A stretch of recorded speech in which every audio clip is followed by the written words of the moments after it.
on Sooner Politics. I wrote a story, we shared it to 3D Politics, about the terrible, increasingly difficult problem of PTSD, veteran suicide. It is about 5 times the rate it was at World War II. It's 22 a day, isn't it? And it's dropped down to about 17, you know. But in the last 10 years, 60,000 veterans have died. I guess I'd be less likely to kill myself if Trump was my boss versus Obama. Okay, here's the point.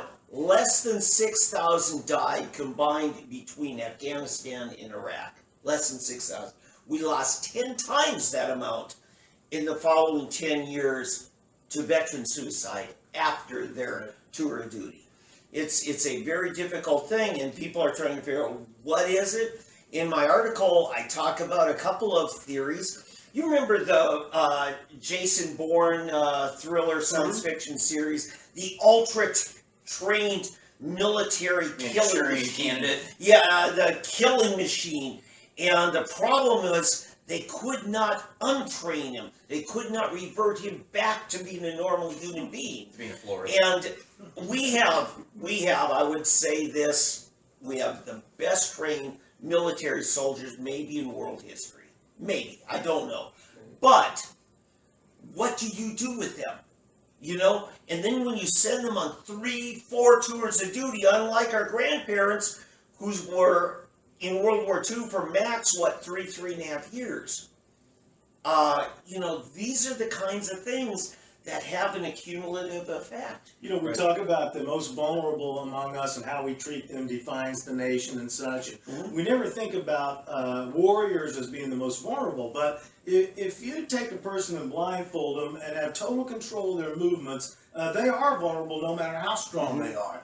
Now, I know of a story where a gentleman was, I think, thrown in the brig for 14 days, I forget exactly, for a sunburn. Now, how do you get in trouble for a sunburn when you're in the Army? It's government property. It's government property, that's correct. Defacing government property. Yeah. So now, the fact is, these veterans are treated like property. Yes. They have limited rights. They don't even have their constitutional rights. Further, when they go to get their medication, they are told, take this, and take that. Now, I don't know if you've ever read the psychotropic warnings on the psychotropic drugs, but I read about 3 paragraphs, and I wouldn't take a placebo if they told me that. These drugs are experimental too. They don't know what they're being shot up with. We don't know. You are absolutely correct. And the thing is that the answers to these things could be myriad. We have environmental toxins that are injected, that they're exposed to. We've known for several years. Gulf War syndrome. Gulf War syndrome. Agent Orange, yeah.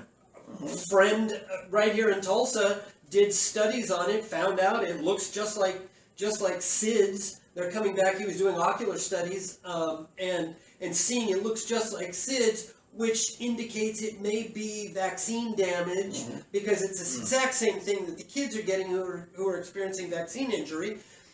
But you find out the people in the Navy and so forth. Turn on the TV and look at watch the commercials for people who've been in the Navy exposed to asbestos.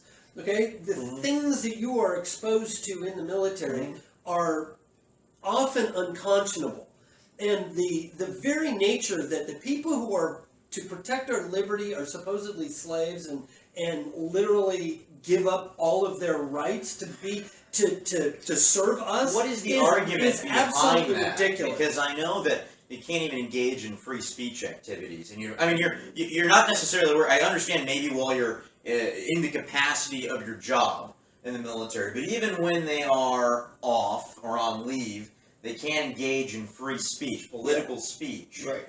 So how is that justified? How is that constitutional? Keep in mind, we no longer have the kind of conscription that we had even when I was a kid. It is volunteers. You're saying they signed a contract? And they're signing a contract, right.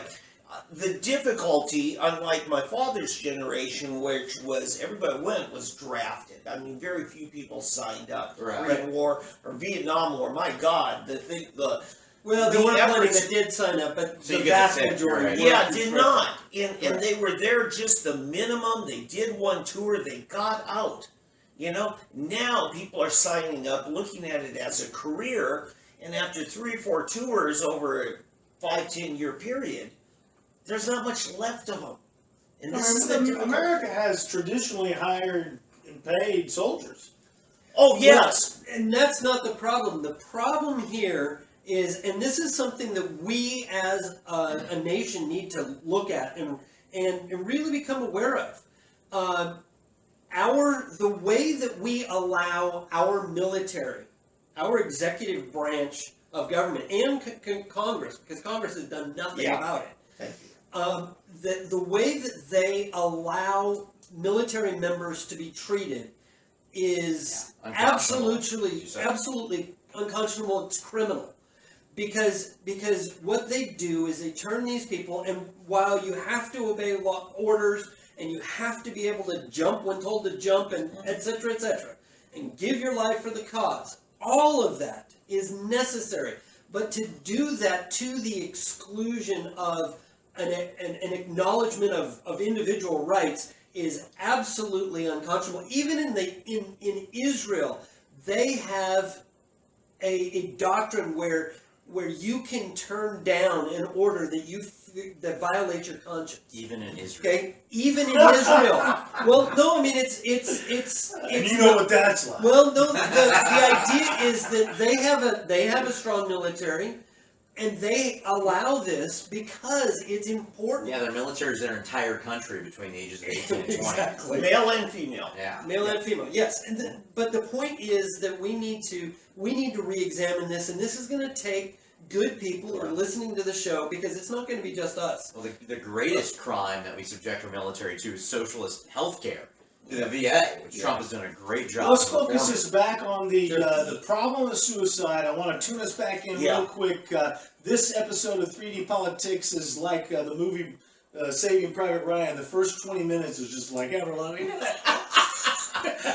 But anyway, Tom McKay here with 3D Politics, David Van, David Oldham, David D'Ambroso, and my point specifically is these warriors, they sign up to be specifically moldable. I'm going to do what you tell me to do. I'm going to try my best to be what you need me to be. And then they say, okay, now take these psychotropic drugs, and every third paragraph says, oh, and it might make you think about suicide. Oh, I don't know how we can sue an opioid company when they knew full well those things were addictive, when we are literally passing out pills that says in the owner's manual, you are going to kill yourself. Well, I mean, how about if that gets a problem? You know, when you're dealing with the classic PTSD, anxiety, the flashbacks, the panic attacks, typically what the VA is leaning on is some very old technology, old drugs, benzodiazepine tranquilizers. My dad was on them after the Korean War. Most of my childhood, I had a zombie dad. They're great for shooting. Okay, right, and I would highly recommend everybody. We'll put it on the Facebook for 3D Politics Live tonight, and on the Blogspot post. Pat Campbell this morning had a couple of veterans, Sharon Jackson and Kevin. Oh, I'll get the name later. Sorry, Kevin. He deals with therapy dogs for veterans with PTSD, suicidal veterans, and stuff. But those two soldiers have a very good insight into what's causing the problem, the kind of scenario you're trying to get back out of that war zone, especially when it's your second, third tour. Trump is exactly right. We're exhausting the country, the will of the country, and even just the will to live of many of our fighting men and women, because we're in these endless wars. Yes. Other wars, other conflicts that Trump is absolutely right, and people have said it before. In 2004, Trump said he would fire President Bush because of the Iraq War. Well, it's 20 years, and people are saying now I have liberals all the time, leftists. They're not really liberals. Can't think you had Kevin Doncaster. Yes. Kevin Doncaster and Sharon Jackson. It was fantastic. We'll post that up so you can all listen to it. It's very good. I agree with them. One, I'll admit, I was dead wrong on the Iraqi war. Me too. Never done. And I supported it. My excuse was I was 14. And then number two, That'll work. You know, when you're dealing with the Taliban or someone like that, you knock the crap out of them and say, "Now you get clean the up hell out. You clean up the mess, folks." Yeah, and peel out. Yeah. Yeah, we're no longer nation building. Our military, exactly. That's what you say. Our military is great at blowing them the hell up. We're not so great at rebuilding countries. Why?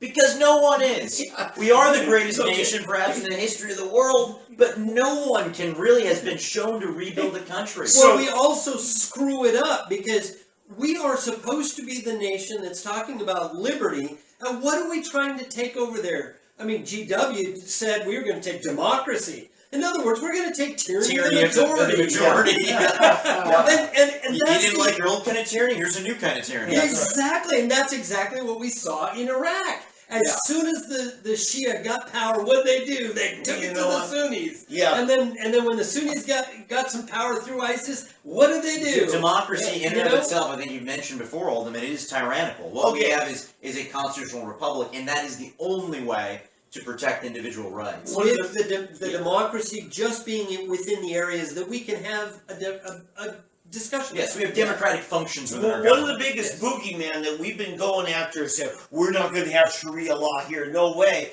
And you know what? For the folks in Afghanistan, us pushing our Western government on them is no less egregious. Yes. It's forcing one culture upon another people. It's all about the undesired use of force. Yeah. Well, they love unfettered barbarism, and so it's just incompatible with what we have. So have what they want. Disco, but never.